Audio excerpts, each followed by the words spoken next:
জিবরাইল আলাইহিস সালাতু ওয়াস সালাম এসে সালাম দিলেন, আসসালামু আলাইকুম ইয়া নবী আল্লাহ, আসসালামু আলাইকুম ইয়া নবী আল্লাহ।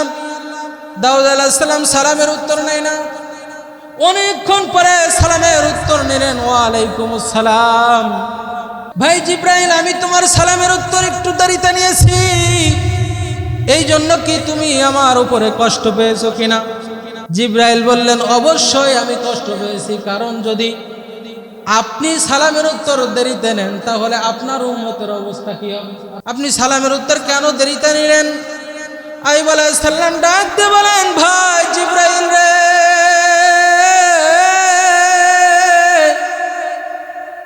আল্লাহর দুইজন মাখলুক আমার গালের ভিতরে খাবার খাচ্ছিল, এখন যদি আমি সালামের উত্তর নিতাম, আমার জিহ্বা লড়াইতাম, তাহলে তারা খাবার খেয়ে মজা পাইতো না।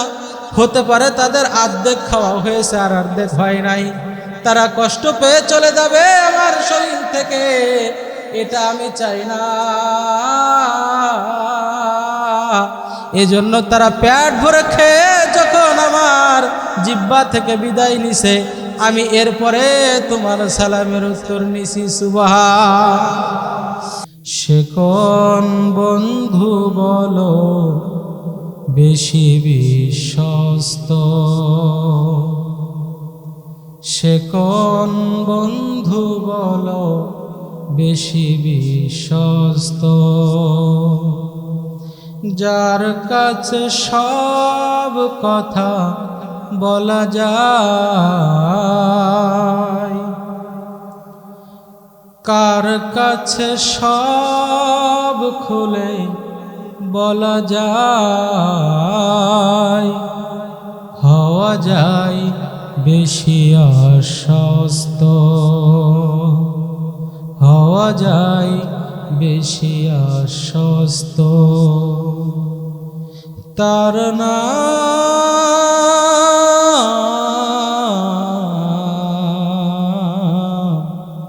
আহমদ বেশি বিশ্বস্ত, আহমদ বেশি বিশ্বস্ত। সে কোন বন্ধু বলো বেশি বিশ্বস্ত,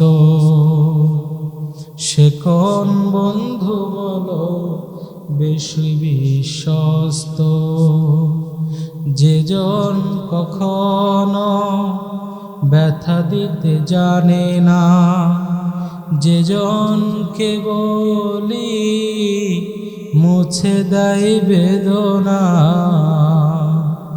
যেজন কখনো ব্যথা দিতে জানে না, যেজনকে বলি মুছে দেয় বেদনা, হৃদয়ের হাহাকার মুছে দিতে বলো আর, হৃদয়ের হাহাকার কবুল করে নিতে আর, কার বুক এত প্রশস্ত, কার বুক এত প্রশস্ত, সে কোন বন্ধু বলো এত বিশ্বস্ত, কার কাছে মন খুলে দেয়া যায়, কার কাছে সব কথা বলা যায়, হওয়া যায় বেশি বিশ্বস্ত, তার নাম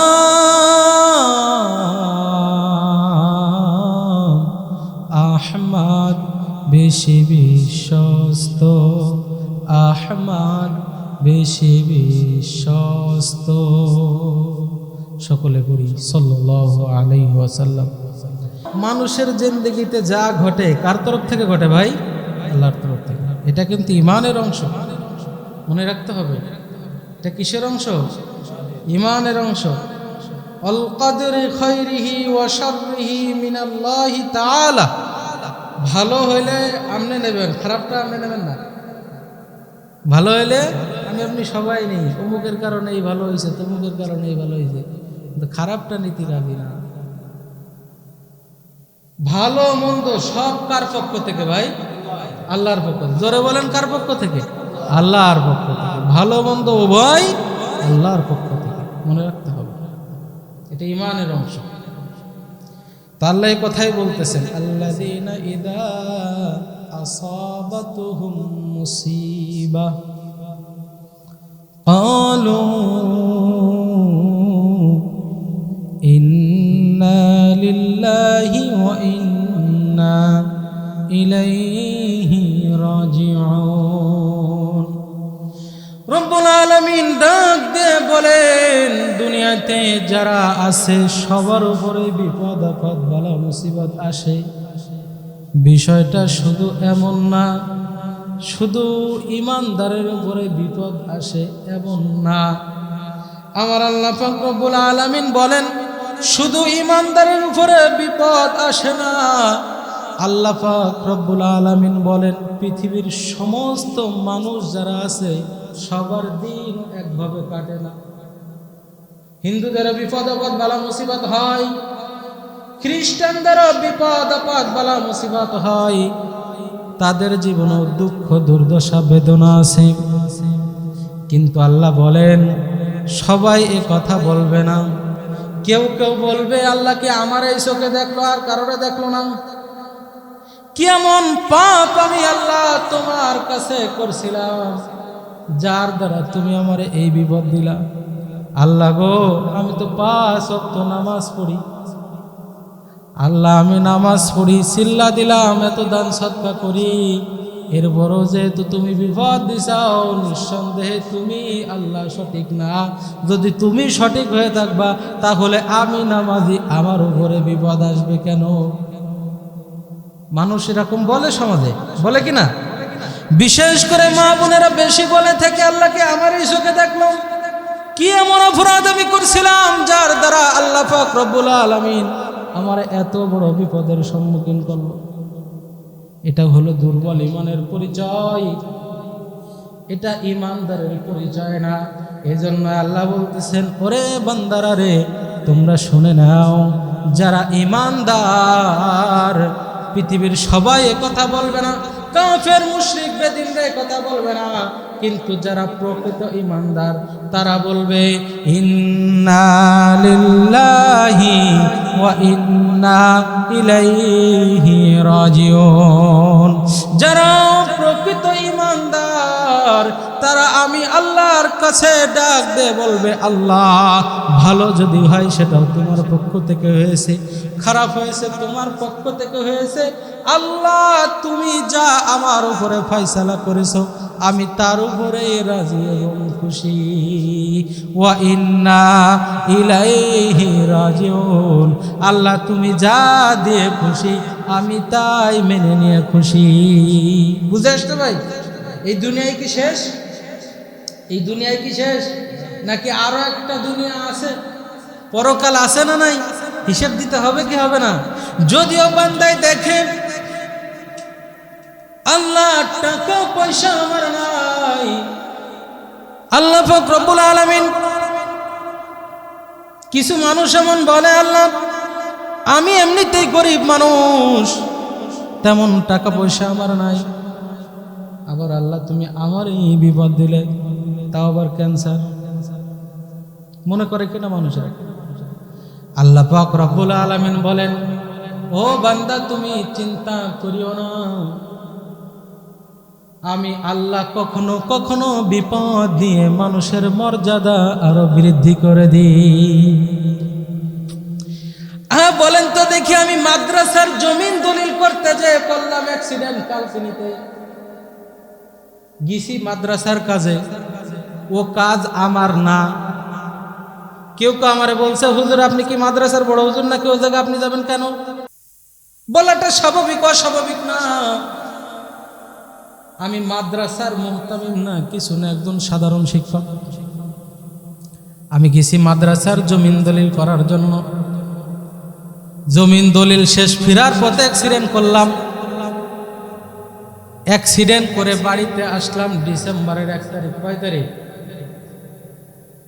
আর আজকে জানুয়ারির 23 তারিখ, এখন পর্যন্ত ডিসেম্বরের 1 তারিখে ফজরের নামাজ পড়াইছি, আর গত জুমায় জুমার নামাজের 2 রাকাত ইমামতি করছি, এখন পর্যন্ত 1 ওয়াক্ত নামাজের ইমামতি করতে পারিনি।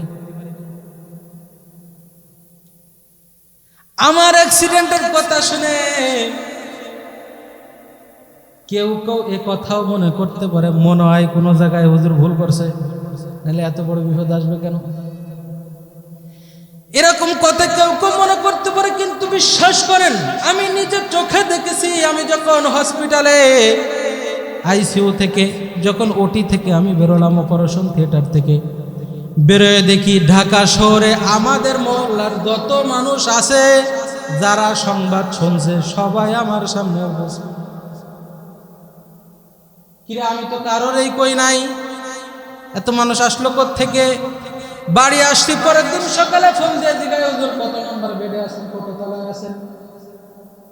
আমি বললাম, ভাই রাত্রে বাড়ি ফিরে চলে আসছি, রাত্রে ভর্তি হয়ে থাকি নাই, চিকিৎসা নিয়ে চলে আসলাম। কত মানুষ দেখতে আসছে, বাড়ির মহিলা থেকে শুরু করে নিয়ে চোখের পানি ফেলে আল্লাহর কাছে বলছে, আল্লাহ তুমি হুজুরের সুস্থতা দান করো। বলছে না? বলছেন আপনাদের? আরে ভাই, বিপদ দিয়ে আল্লাহ কখনো কখনো মানুষের মর্যাদা বৃদ্ধি করেন, কখনো কখনো বান্দার পরীক্ষা করেন, আবার কখনো কখনো কর্মফল হিসেবেও বান্দার উপরে বিপদ আসে। এটা ঠিক, কিন্তু সবসময় বিপদ মানে কর্মফল না, আবার সবসময় বিপদ মানে বালা মুসিবত না। কখনো কখনো ছোটখাটো বিপদ দিয়ে বড় বড় বিপদ থেকে আল্লাহ হেফাজত করে। কিন্তু যারা মুমিন তারা ছোট বিপদেও পড়ে ইন্না লিল্লাহ। যারা মুমিন তারা যত বড় বিপদে আসুক তারা পড়ে ইন্না লিল্লাহি ওয়া ইন্না ইলাইহি রাজিউন। পৃথিবীতে আল্লাহ পাক রব্বুল আলামিন এমন বিপদ আল্লাহ দান করছেন, কিয়ামতের ময়দানে এক শ্রেণীর মানুষ উঠবে, আয় আল্লাহ আমি অসুস্থ ছিলাম, এজন্য আমি নামাজ রোজা ইবাদত বন্দেগী করবার পারি নাই। আল্লাহ পাক রব্বুল আলামিন তখন একটা মানুষের সামনে উদাহরণ পেশ করবে, বান্দারে তুমি কি আমার নবী দাউদের থেকেও বড় অসুস্থ ছিলে নাকি? তুমি কি আমার নবী দাউদের থেকেও বড় অসুস্থ ছিলে? দাউদরে কত বড় অসুস্থতা আমি দিছি তুমি জানো নাকি? দাউদের কেমন পরীক্ষা আমি আল্লাহ করছি তুমি কি তা জানো? নবী সাল্লাল্লাহু আলাইহি ওয়াসাল্লাম হাদিসের মাধ্যমে বলেন পৃথিবীর মানুষকে, এ পৃথিবীর মানুষেরা তোমরা সবাই শোনো, আল্লাহর নবী দাউদ আলাইহিস সালাম আল্লাহকে এত বেশি ভালোবাসতেন, এত বেশি ভালোবাসতেন, আল্লাহ পাক রব্বুল আলামিন ফেরেশতাদের কাছে গর্ব করে একদিন বলতেছেন, আমার নবী দাউদ সে আমাকে অত্যন্ত ভালোবাসে এবং আমাকে মহব্বত করে এবং আমার আনুগত্য করে। সুবহানাল্লাহ। আমার ভাইরা দাউদ আলাইহিস সালাম যখন দাউদ আলাইহিস সালাম সম্পর্কে এই কথা যখন আল্লাহ পাক রব্বুল আলামিন গর্ব করে বলতেছেন বান্দা সম্পর্কে ফেরেশতাদের কাছে, তখন ফেরেশতাদের আযাজিল শয়তানও তখন আসমানে উঠতে পারত। আযাজিল সাথে সাথে শয়তান শুনে ফেলছে কথা, শুনে বলতেছে আল্লাহ ও যে সুখে আছে ওই রকম সুখে থাকলে সবাই তোমারে ভালোবাসবে আর সবাই তোমার আনুগত্য করবে। নাউযুবিল্লাহ। আয় আল্লাহ, ও যেরকম সুখে আছে ওই রকম সুখে যদি সবাই থাকে তাহলে যে কোনো মানুষ তোমাকে ভালোবাসবে, যে কোনো মানুষ তোমার আনুগত্য করবে, এ কথাই ঠিক।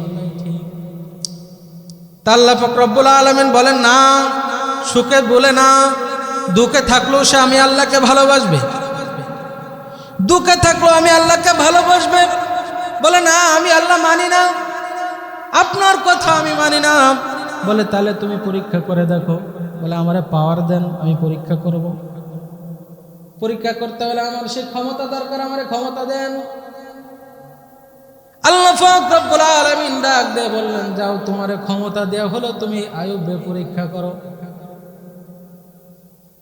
প্রথমে এসে আইয়ুব আলাইহিস সালাতু ওয়াস সালাম বিশাল উটের পাল ছিল, যেহেতু উনি বাদশা ছিলেন তখন রাজা ছিলেন, তৎকালীন জামানার প্রেসিডেন্ট ছিলেন। আইয়ুব আলাইহিস সালাতু ওয়াস সালাম বিশাল উটের পাল এসে শয়তান আগুন দিয়ে পুড়ায় দিছে। জনগণ এসে বলে, হুজুর আপনার উটের পাল আগুন লেগে সমস্ত উট মারা গেছে। সাথে সাথে দাউদ আইয়ুব আলাইহিস সালাম বলেন, আলহামদুলিল্লাহ, আল্লাহ দিছে আবার আল্লাহ নিয়ে গেছে, এখানে আমার করার কি আছে? যে এখন শয়তান দেখতেছেন না, এত সম্ভব না, আমি মানতে পারলাম না, আমার কথা তো ঠিক হইল না। এরপরে ঘোড়া ছিল, ঘোড়াও মেরে ফেলছে। ফসলে গোড়া ফসল ছিল, ফসল সব পুড়াইয়া দিছে।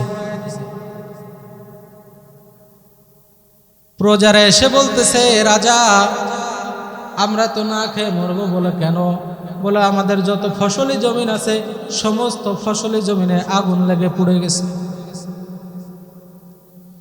এখন আইয়ুব আলাইহিস সালাম বলতেছে, চিন্তা করিও না, 3 বছরের রিজার্ভ ফান্ড আছে গোডাউনে, তুমি চিন্তা করিও না, তোমরা চিন্তা করিও না, 3 বছরের ফান্ড আছে। শয়তান শুনছেনি, গোডাউনে দিয়ে আগুন লাগাই দিয়েছে।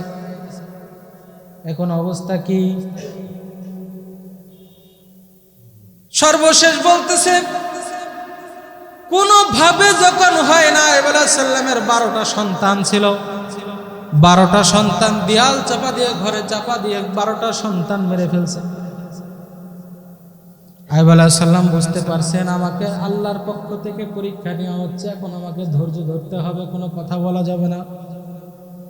যখন সংবাদ আসে আপনার সন্তানগুলো একে একে ইন্তেকাল করছে, আইয়ুব আলাইহিস সালাতু ওয়াস সালাম সাথে সাথে বললেন, দেখো বুঝতে পারছি এটা আল্লাহর পক্ষ থেকে পরীক্ষা, ধৈর্য ধরো, বিচলিত হও না। যে আল্লাহ সন্তান দিছে, ওই আল্লাহ সন্তান নিছে, আল্লাহ এর থেকে ভালো সিদ্ধান্ত করতে পারে। পারে কি পারে না? পারে। এরপরও যখন আইয়ুব আলাইহিস সালাম আল্লাহর ভালোবাসা থেকে সরে আসে নাই, আল্লাহর পথ থেকে সরে আসে নাই, তখন শয়তান আর চিন্তা করে দেখলেন কি করতে পারি। এখন আল্লাহরে বলতেছেন, আল্লাহ সম্ভব হলো না, পারলাম না, এখন কি করা যায়? এখন আল্লাহ পাক রব্বুল আলামিন বলতেছেন, না আমি না বলছিলাম সে আমার পথ থেকে ফিরে আসবে না? বলছে না, আল্লাহ তারে আরো কষ্ট দিতে হবে। বলে কি কষ্ট? আল্লাহ তারে অচেনা এমন একটা রোগ দাও, যে রোগ পৃথিবীতে আগেও হয় নাই আর এরপরও হবে না। আমার ভাইরা, শয়তানের চ্যালেঞ্জের মুখে পড়ে একটা বাতাস আরম্ভ হলো, যে বাতাস আইয়ুব আলাইহিস সালাতু ওয়াস সালামের গায়ের মধ্যে লাগছে। আইয়ুব আলাইহিস সালামের গায়ে বাতাস লেগে অচেনা একটা ভাইরাস রোগে আক্রান্ত হয়েছে। এমন অচেনা রোগ গোটা উঠে গেল, পুরা শরীরে গোটা বের হয়ে এক পর্যায়ে শরীরে পোকা লেগে গেল, পচন ধরে গেল। সমাজের মানুষগুলা তারে বের করে দিছে, বন্ধুরা যারা ছিল তারা চলে গেছে, স্ত্রী ছিল 4 জন, 3 জন বিদায় নিয়ে চলে গেছে, 1 জন বাকি আছে। 3 জন স্ত্রী বিদায় নিয়ে চলে গেছে, সবাই বিদায় নিয়ে চলে গেছে, 1 জন মাত্র স্ত্রী তার কাছে আছে। তার নাম কি? রহিমা। নাম কি? হ্যাঁ, আপনারা তো জানেন, দেখা যায়।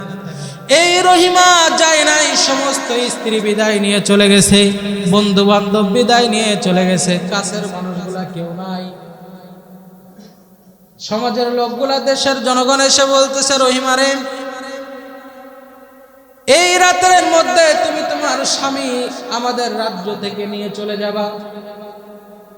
তোমার স্বামীর গা দিয়ে গন্ধ বের হয়ে গেছে, তোমার স্বামীর গায়ে পচন লেগে গেছে, এখন তাকে আর আমাদের রাজা হিসেবে, তোমার স্বামীর কারণে আমাদের রাষ্ট্রে এত সমস্যা, আমাদের রিজার্ভ ফান্ড শেষ, আমাদের কৃষি জমিন শেষ, আমাদের গরু শেষ, আমাদের আবাদি পশু শেষ, গবাদি পশু শেষ, সব শেষ।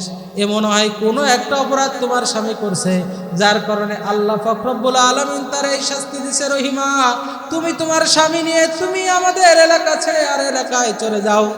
আমি খুঁজে দেখলাম এই যে রহিমা হযরতে আইয়ুব আলাইহিস সালাতু ওয়াস সালামের স্ত্রী।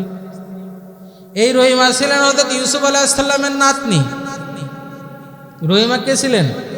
ইউসুফ আলাইহিস সালামের নাতনি, ইউসুফ আলাইহিস সালামের ছেলের ঘরের মেয়ে। বলেন তো দেখি ইউসুফ আলাইহিস সালাম কেমন সুন্দর ছিল। গোটা পৃথিবীর অর্ধেক সুন্দর আল্লাহ তাকে দিয়েছিলেন, তার নাতনি সুন্দর কম না বেশি? অনেক বেশি। তৎকালীন জামানার বিশ্ব সুন্দরী রহিমা, যেহেতু নদীর পানি ঘোলা ভালো, জাতের মেয়ে কালো ভালো, একদিকে বড় বংশের মেয়ে, আবার অন্যদিকে নবীর নাতনি কারিম ইবনে কারিম, সম্মানিতর ঘরে সম্মানিত। একদিকে নবী, আবার বিবাহ হইছেও নবীর সাথে। এখন রহিমাও বুঝতে পারছে মহল্লার বাসীর, এলাকাবাসীর ধমক শুনে স্বামীকে কোলে করে নিয়ে এলাকা ছাড়া চলে গেছে এক জঙ্গলের ভিতরে। এখন স্বামী তো আর কামাই করতে পারে না, গায়ে পছন্দ হচ্ছে, কি করবে রহিমা? রহিমা কি করবে? দিনের বেলায় ছদ্মবেশে মানুষের বাড়িতে বাড়িতে কাজ করে করে এখন স্বামীরে খাওয়ায়। শুধু শোনার জন্য বলতেছি না, শিক্ষা আছে, খুব মন দিয়ে বোঝেন। একজন নবীর নাতনি, বিশ্ব সুন্দরী, আমার মা বোনেরা শোনেন, নবীর নাতনি বিশ্ব সুন্দরী স্বামীকে কাজ করে খাওয়াচ্ছে মানুষের বাড়িতে বাড়িতে। তা আবার এমন স্বামী, যেই স্বামীর গায়ে এমন রোগ, যেই রোগ সারবে কিনা তার কোনো গ্যারান্টি নাই, বাঁচবে কি বাঁচবে না তার কোনো গ্যারান্টি নাই। আমার আপনার সাথে হলে কি হইতো? ও সেটা আগে থাকতো বিদেশ, টাকা পাঠাইছে আর উদামে চলছে, সে এলাকায় বিদেশি বউ, তার চলন বলনই আলাদা। বোরকার দিক তাকালি পাওয়া যায় যে বিদেশি বউ, হাতের ফোনের দিক আর হাতের গহনার দিক তাকালি পাওয়া যায় যে বিদেশি বউ। বিদেশ থেকে আসছে, ইনকামের হালত এখন ভালো না, কাঁচা টাকা ইনকাম নাই, তখন রূপ চেঞ্জ, পুরা পরিবর্তন, পুরা পরিবর্তন। এর নাম মহিলা জাতি, মেয়ে জাতি।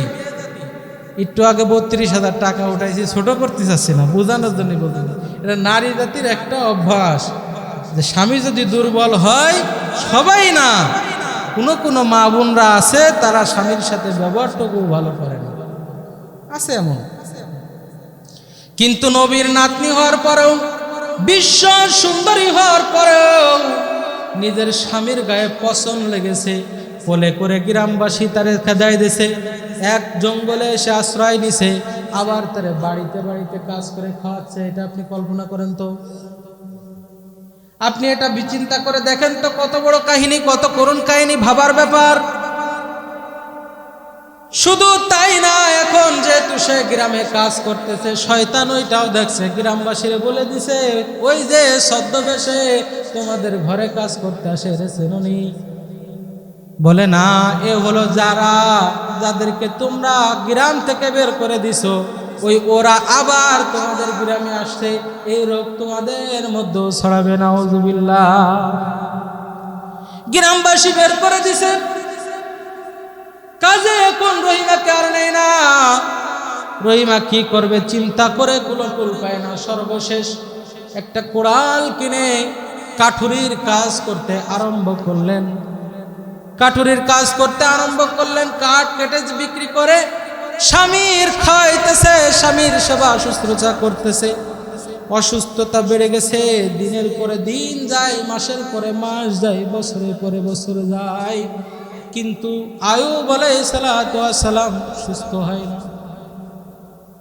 সর্বশেষ রহিমা কোনো উপায় না পেয়ে তৎকালীন জামানায় মাথার চুল বিক্রি করা জায়েজ ছিল, মাথার চুল বাজারে অর্ধেক বিক্রি করে দিয়ে স্বামীর জন্য বাজার করে আনছে। শয়তান মানুষ রূপে এসে আয়ুব আলাইহিস সালামের কাছে এসে বলতেছে, তোমার বউ তোমারে যে খাওয়াই, কোনতে এনে খাওয়াই, তোমারে যে খাওয়াই, কোনতে এনে খাওয়াই, তোমার বউ তোমারে যে খাওয়াই, তোমার স্ত্রী এটা তোমাকে চুরি করে এনে খাওয়াই। প্রমাণ যদি চাও তাহলে তার মাথার দিকে তাকাবা, ধরা পড়ছে জনগণ তার মাথার চুল কেটে দিছে, নাউজুবিল্লাহ। শয়তান তার দিকে আঙ্গুল যখন তুলল, রাতের বেলায় যখন রহিমা খাবার নিয়ে আইয়ুব আলাইহিস সালামের ঘরে ঢুকছে, এখন আইয়ুব আলাইহিস সালাম ডাক দে বলে, রহিমা রে, তুমি যে আমারে খাবার খাওয়াও, খাবার কোথা থেকে আনো? রহিমা বলতে চায় না, কারণ যদি স্বামী জানে যে আমি চুল বিক্রি করে খাবার আনছি, যে কোনো স্বামী কষ্ট পাবে। আপনিও পাবেন, আমিও পাবো, যে কোনো স্বামী কষ্ট পাবে, এটাই স্বাভাবিক। আপনার বউ আপনার দুর্বলতার কারণে, অসুস্থতার কারণে চুল বিক্রি করে এনে খাওয়াই, এটা সত্যি কথা কব? রাগ করবেন না তো? আমি অসুস্থ হওয়ার পরে আমার স্ত্রী জসিম ভাইয়ের বোর সাথে 2 দিন বাজারে গেছে। কয়দিন? শুধুমাত্র একটা শর্তে, যে আমার বাচ্চার ডাক্তারের কাছে নিয়ে যেতে হবে। তখন আমি এত অসুস্থ যে আমি যে যাব, এই পরিবেশ আমার ছিল না। আমি রিজার্ভ গাড়ি নিয়ে দিছি, আমার কাছে এত খারাপ লাগছে, এটা আমি ভাষায় প্রকাশ করতে পারবো না। এরপরে আমি যাই ডাক্তারের কাছে ফোন দিই, কি রোগ? আমি ডাক্তারের কাছে খুঁজছি। এইভাবে আমরা, আর একজন স্বামী তার স্ত্রী মাথার চুল বিক্রি করে তাকে খাওয়াচ্ছে, এই কথা যদি স্বামী জানে, স্বামী কষ্ট কম পাবে না বেশি পাবে? বলেন, অনেক বেশি কষ্ট পাবে না? এই কষ্টের দিকে দাঁড়ায় রহিমায় কথাও বলতেছে না যে মাথার চুল বিক্রি করে যদি স্বামীরে খাওয়াইছি, স্বামী জানতে পারে কষ্ট পাবে, এই কথাও বলতেছে না। কিন্তু শয়তান তো উস্কাই দিয়ে গেছে।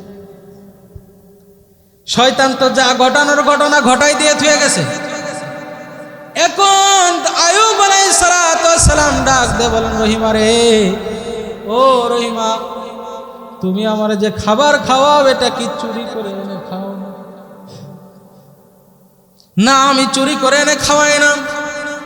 বলে, তাহলে তোমার মাথার চুল দেখি। আমি মাথা খোলার সাথে সাথে, কাপড় সরানোর সাথে সাথে যখন দেখলো মাথার চুল নাই, তখন আইয়ুব আলাইহিস সালাম বলতেছেন, রহিমা রে, ও রহিমা, তোমার মাথার চুলগুলা কই গেল? তোমার মাথার চুলগুলা কই? আমার আল্লাহ পাক রব্বুল আলামিন সাথে সাথে জিবরাইলকে ডাক দে বলেন, জিবরাইল, আর দেরি করিও না, যাও, এখন আমার বন্ধু আইয়ুব সে ওর বোর দিকে আঙ্গুল তুলছে, তার বোর দিকে আঙ্গুল তুলছে। এখন তুমি যদি না যাও, তাহলে তার বউ রহিমা, আমার পেয়ারা বান্দি, সে এখন চোর হয়ে যায়। দৌড় মারো, আইয়ুবের কাছে যাও। দাউদ আলাইহিস সালাম রহিমাকে ঘর থেকে বের করে দিছে। রহিমা এখন আর ঘরে নাই। রাগের ঠেলায় বলছে, রহিমা, তুমি বেরোয় যাও, আমি তোমার চেহারা দেখতে চাই না। রহিমাও বলতেছে না যে আমি চুরি করে নয়, আমার চুল বিক্রি করে তোমারে খাওয়াইছি স্বামী। কারণ বললে কষ্ট পাবে, এমনিতে অসুস্থ, এরপরও যদি মানসিকভাবে কষ্ট দিই, তাহলে স্বামী কি পরিমাণ কষ্ট পাবে? স্বামীর এই কথা চিন্তা করে রহিমাও বলতেছে না। জিবরাইল আলাইহিস সালাম এসে সালাম দিলেন, আসসালামু আলাইকুম ইয়া নবী আল্লাহ, আসসালামু আলাইকুম ইয়া নবী আল্লাহ। দাউদ আলাইহিস সালাম সালামের উত্তর নেয় না। অনেকক্ষণ পরে সালামের উত্তর নিলেন, ওয়া আলাইকুম আসসালাম। ও ভাই জিবরাইল, তোমার উপর সালাম বর্ষিত হোক, শান্তি বর্ষিত হোক। উত্তর নেওয়ার পরে জিবরাইল দাউদ আলাইহিস সালাম আইয়ুব আলাইহিস সালাম বলতেছেন, ভাই জিবরাইল, আমি তোমার সালামের উত্তর একটু দেরিতে নিয়েছি, এই জন্য কি তুমি আমার উপরে কষ্ট পেয়েছো কিনা? জিবরাইল বললেন, অবশ্যই আমি কষ্ট পেয়েছি, কারণ যদি আপনি সালামের উত্তর দেরিতে নেন, তাহলে আপনার উম্মতের অবস্থা কি হবে? আপনি নবী মানুষ, আপনি সালামের উত্তর কেন দেরিতে নিলেন? আইয়ুব আলাইহিস সালাম ডাক দিয়ে বলেন, ভাই জিবরাইল রে,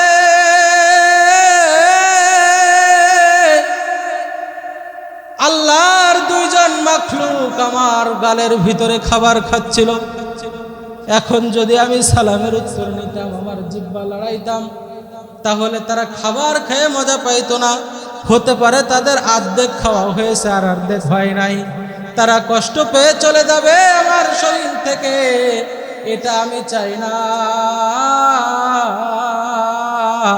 এজন্য তারা পেট ভরে খেয়ে যখন আমার জিহ্বা থেকে বিদায় নিছে, আমি এরপরে তোমার সালামের উত্তর নিছি। সুবহান। আমার ভাইরা, গল্পের জন্য নয়, একটু ফিকির করেন, চিন্তা করেন। এ কথা বলার পরে হযরত জিবরাইল আলাইহিস সালাম কেঁদে দিয়ে বললেন, মালিক আর কত পরীক্ষা তুমি তোমার আইবের নিবা?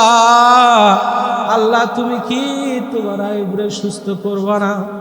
এ কথা বলার পরে আল্লাহ পাক রব্বুল আলামিন ডাক দিয়ে বলেন, জিবরাইল আমার নবী আইয়ুবরে বলো তার গুরমুরারি দিয়ে, পায়ের গুরমুরারি দিয়ে সে যেন মাটিতে আঘাত করে।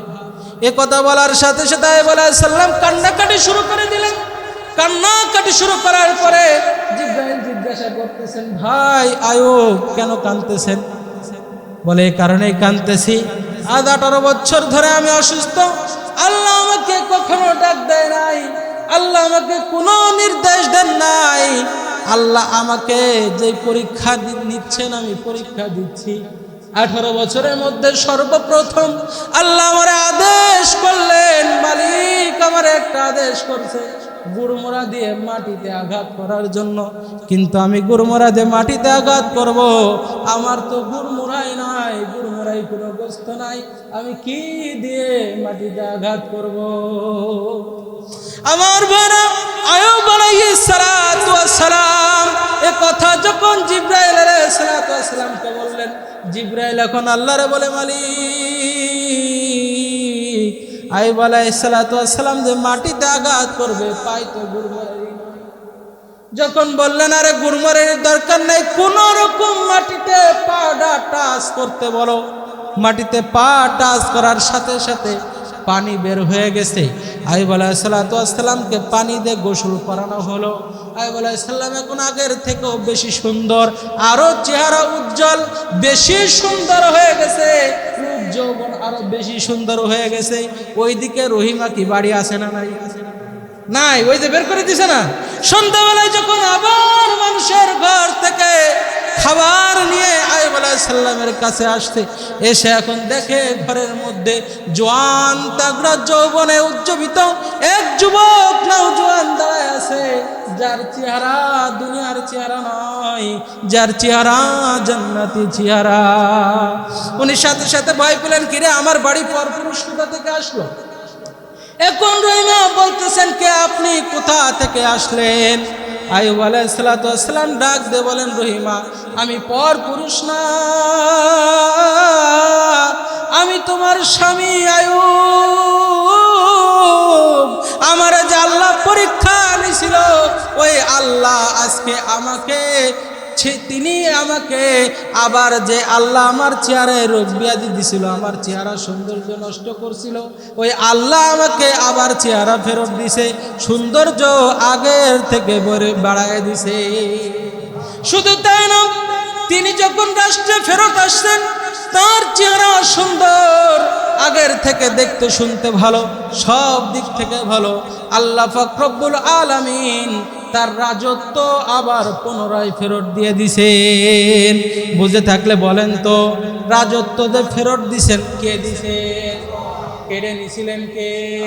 দোস্ত, সাময়িক বিপদ আসলে মনে করো না আল্লাহ আমারে মনে হয় ধ্বংস করে দিবে। না না, তোমারে 500 টাকার বিপদ নিয়ে আল্লাহ তোমারে 50,000 টাকার মালিক বানাইতে পারে। এজন্য যারা মুমিন, তাদের উপরে যখন বিপদ আসবে, তারা একটাই কথা পড়বে, ইন্না লিল্লাহি, পড়েন ইন্না লিল্লাহি ওয়া ইন্না ইলাইহি রাজিউন। আল্লাহ বিপদ আসছে তোমার পক্ষ থেকে, যা আসছে আমি তার উপরেই রাজি এবং খুশি। বুঝাইতে পারছি ভাই? যত বড় বিপদ আসুক, যত বড় অসুস্থতা আসুক, আমি শুয়ে শুয়ে নামাজ পড়ছি, ওইটা বসতে পারে না। 2-3 দিন পরে ভোরে কলাম যে ধরো পিছনে, এ শুয়ে নামাজ পড়া যায় না, মানে ওইটা বসবো যে ওই পা তো মনে করেন ওখানে সেলাই করা, আবার রগগুলো তো সেলাই করছে, তো ওইটা বসলে টান লাগতো ভাই, এমন যন্ত্রণা সহ্য করবার পারতাম না, এই জন্য শুয়ে নামাজ পড়তাম ইশারায়। এরপরে কলাম যে পিছনে ধরো আমারে বসাও, তো বসে পড়ি নামাজ। এই কথা বলার উদ্দেশ্য ভাই, বিপদ আপদ বালা মুসিবত যাই হোক, আল্লাযীনা ইযা আসাবাতুহুম মুসিবা, যত বড় বিপদ আসুক সাথে সাথে মুমিন বান্দা নামাজে দাঁড়াই দেয়। বুঝাইতে পারছি? নামাজে দাঁড়াই যে সর্বপ্রথম বলবে আল্লাহরে। এজন্যই মাঝে মধ্যে বলি, কোনো জিনিস হারাই যায়, বাস্তবে এটা আমল করে দেখবেন আপনি। এমন একটা জিনিস হারাই গেছে আপনি কোথাও খুঁজে পাচ্ছেন না, নামাজে দাঁড়াই যাবেন, দেখবেন মনে চলে আসছেন। নামাজে দাঁড়াই যাবেন, দেখবেন আল্লাহ মনে করা দিয়েছে। এমন গুরুত্বপূর্ণ একটা কাগজপাতি জিনিস হারাই গেছে, কোনো জায়গায় মনে আসতেছে না। আপনি উজু করে নামাজে দাঁড়াই যান, দেখবেন আল্লাহ আপনার মনে, আর নামাজ ছেড়ে দিয়ে আবার ওই খুঁজে দেখতে দেবেন। অনেক সময় আমার হুজুর নামাজে দাঁড়াইছি, কারণ আমার তো মনে পড়ছে মুখ যায়, এখন শুধু মনটাই চাই যে একটু দেখি আছে কিনা। না, নামাজে দাঁড়াইছেন, নামাজ শেষ করেন, এরপরে যে দেখেন যে আসলে জিনিসটা আছে কিনা, মনে থাকবো ভাই ইনশাআল্লাহ। আমরা সর্বদাই কার কাছে ফিরে আসবো ভাই? আল্লাহর কাছে ফিরে আসবো। কার কাছে? আল্লাহর কাছে ফিরে আসবো। আল্লাহ পাক রব্বুল আলামিন আমরা যা বললাম শুনলাম আমল করার তৌফিক দান করেন।